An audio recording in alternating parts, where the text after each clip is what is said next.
lấy cái xin ở phật nào bình hồ tư cái xin rơm đi rô hô vi mai thi thầm hồn nghe từng khơ mi lo cái phật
只以为你马堂那讨问，等客们的不要喷退好的，一塞哈萨基的么喷林萨，可即是么等之太美，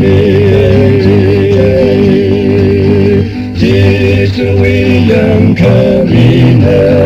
因那三个阿维路可么什么？因为上沙配那个破那沙，阿萨个路阿那样米，因我嘞阿林里他还了沙。可么好么嘞我同在的，可那个我只是为个赛季，把你的我谈个色皮，只是为人可你的，并个色个，啊为路可么什么？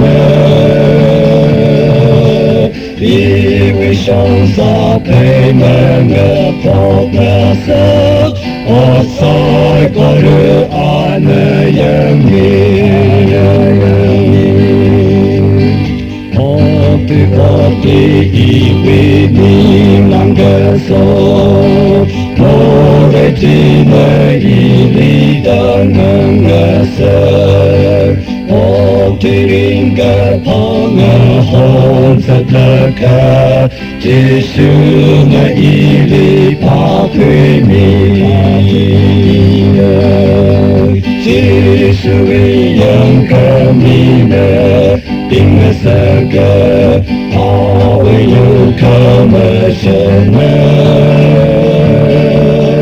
因为上沙配那个破那色。阿塞个路阿那样米。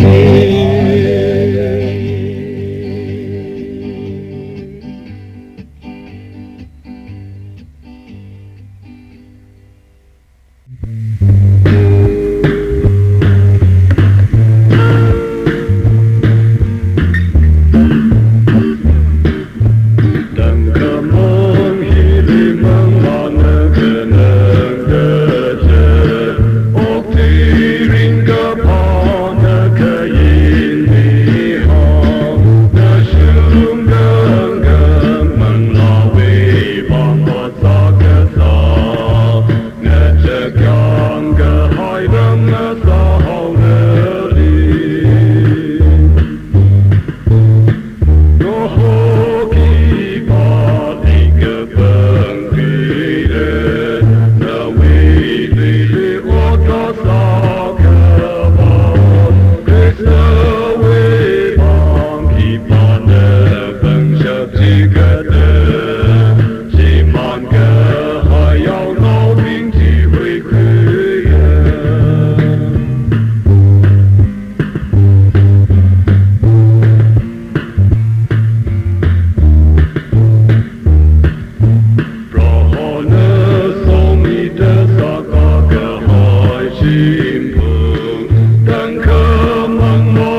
thế